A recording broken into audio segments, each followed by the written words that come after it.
আসসালামু আলাইকুম ওয়া রাহমাতুল্লাহি ওয়া বারাকাতুহু।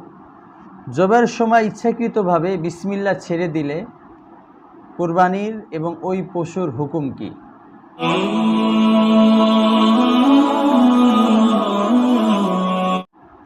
এর উত্তর হলো, যদি কোনো ব্যক্তি অর্থাৎ যিনি জবাই করছেন, যিনি ছুরি চালাচ্ছেন, তিনি যদি ইচ্ছাকৃতভাবে কুরবানির পশু জবাই করার সময় আল্লাহর নাম না নেন তথা বিসমিল্লাহ না বলেন, বিসমিল্লাহ আল্লাহু আকবার না বলেন, অথবা আল্লাহ তাআলার অন্য কোনো নাম না নেন যে নামটা নিলে জবাই শুদ্ধ হয়ে যায়, তাহলে ওই কোরবানি বাতিল হিসেবে সাব্যস্ত হবে এবং ওই পশুর সমুদায় গোশত খাওয়া হারাম হিসেবে ঘোষিত হয়ে যাবে।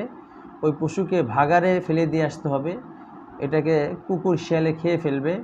এবং ওই ব্যক্তির উপরে যদি কোরবানি করা আবশ্যক হয়ে থাকে, অর্থাৎ তিনি সাহেবে নিসাব হয়ে থাকেন, তাহলে তাকে পুনরায় আরেকটা কোরবানি দিতে হবে।